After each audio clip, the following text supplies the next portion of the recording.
Today I'm going to be showing you how I make a carrot cake, and I partnered with LG to show you how I use the LG dual screen smartphone to multitask while I'm baking. The LG dual screen is extremely useful while baking, especially because it allows me to keep my recipe up on one screen, and then the other screen I can do whatever I want with, whether that be listen to music, watch a video, text my friends, or take some pictures of my recipe. So keep on watching if you want to learn how to make this lovely carrot cake for yourself.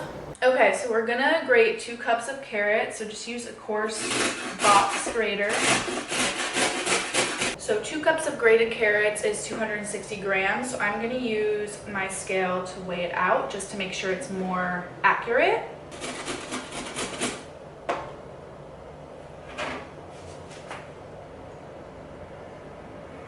Okay, 260. First up, we need to mix all of our wet ingredients into a bowl, and this recipe is super easy because you don't need to use a stand mixer. I'm going to use a stand mixer for the frosting, but for the cake you can just use a regular bowl and a whisk and a spatula. So the wet ingredients for this recipe are a cup of oil, just regular vegetable oil works, 3/4 cup of applesauce, not chunky, unsweetened, just plain applesauce. And then we have 2 kinds of sugar, brown sugar and regular granulated sugar. The brown sugar adds a nice flavor and moisture to the cake, and the granulated sugar is just to sweeten it. And then we're gonna put in 4 eggs. So I'm just gonna crack 1 egg one by one. I wish I could crack an egg with one hand, but haven't gotten there yet. You know what we should do? ASMR break. It's time for an ASMR break.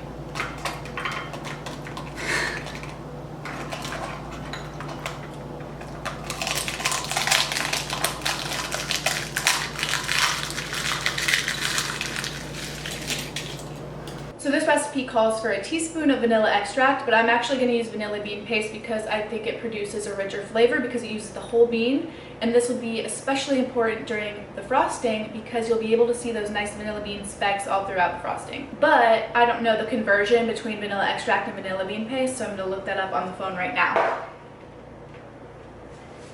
Hey Google, how much vanilla bean paste do I use for vanilla extract? According to Spoon University, as far as conversion goes, 1 teaspoon of vanilla bean paste equals about 1 teaspoon of vanilla extract. Okay, so we get to use the same amount of vanilla bean paste for vanilla extract. Then we're just going to whisk everything together until it's fully combined and all the sugar is dissolved in the rest of the wet ingredients.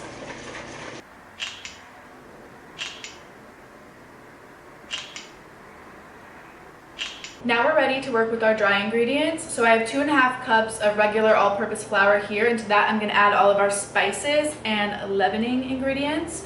So I have nutmeg, cloves, ground ginger, ground cinnamon, salt, and then baking soda and baking powder right here. I'm just going to add them into the flour.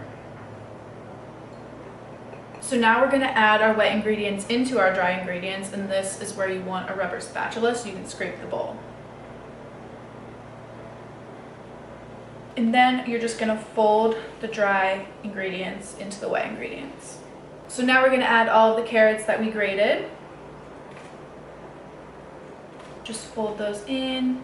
The carrots have a lot of moisture when they're freshly grated, so use that instead of going to the store and just buying grated carrots because those are super dry. And then the last ingredient is going to be some toasted walnuts, and I just toasted these in the oven on 300 degrees Fahrenheit for 7 to 8 minutes.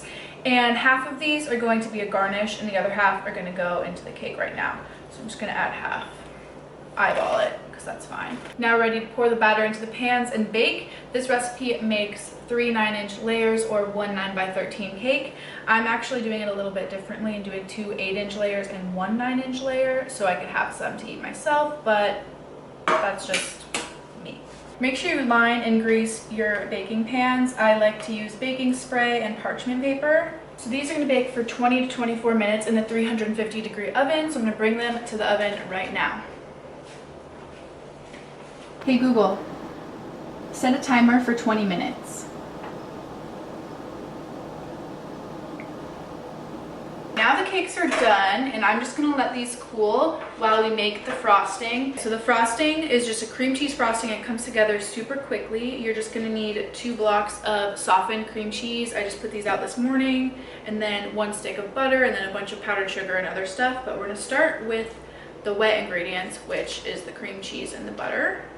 And I'm just gonna open these and put them into my KitchenAid with a paddle attachment.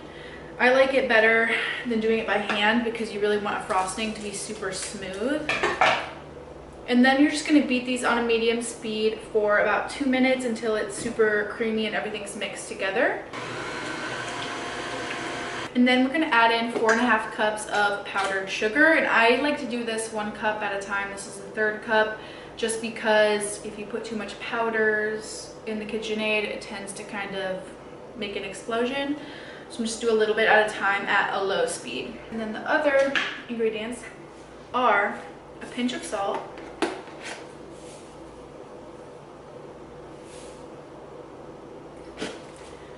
a tablespoon of milk. I'm just using flax milk because I never have regular milk, but whatever you have is fine.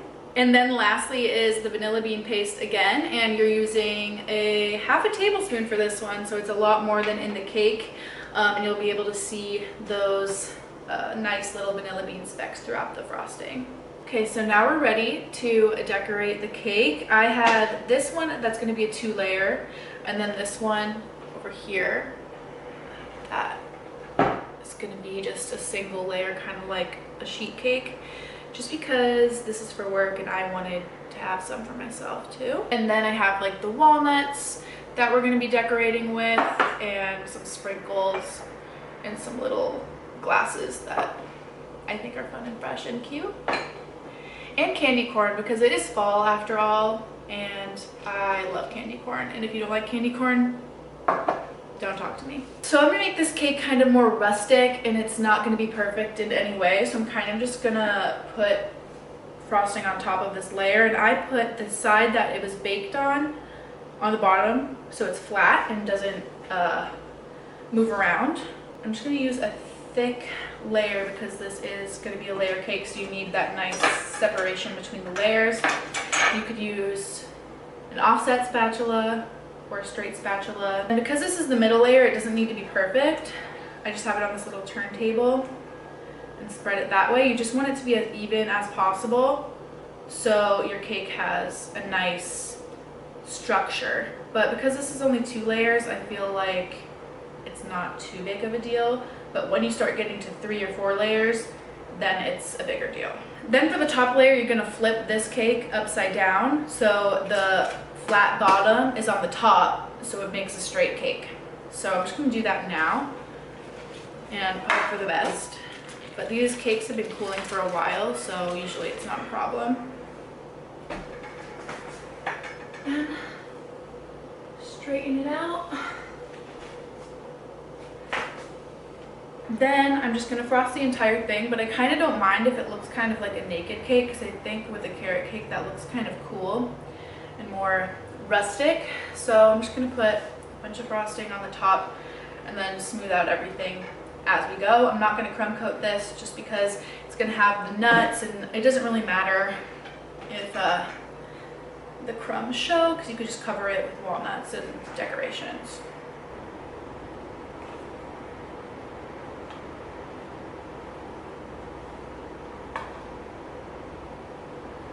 So I feel like this, it looks nice and rustic and kind of like undone a bit. So I'm gonna start decorating it now because I feel like I'm happy with this. It looks nice and homemade and nice carrot cake vibes. I think the fall baking, it doesn't have to be as perfect as like the rest of it. So I'm just gonna stick some walnuts around the edge. Then on the top, I'm not going to use walnuts because I just want to decorate it with cuter stuff. So I'm going to use these sprinkles that I have. It's like white and gold theme. And on this one, I'm not going to put candy corn on it because it's going to be in the fridge for a couple days and I don't want the candy corn to melt in there. So I'm just going to sprinkle these kind of outside in the perimeter of this cake. Then we use these metallic rods that were in the first sprinkle mix, but I'm just gonna add more to like more precisely decorate with in the places that I want them, and scatter them kind of throughout the perimeter of the cake. I think that's it for her. Simple but cute. Okay, so we did it. We have this beautiful carrot cake. Just look at her. She looks stunning. One thing that is better than baking a cake is eating it. So let's try it.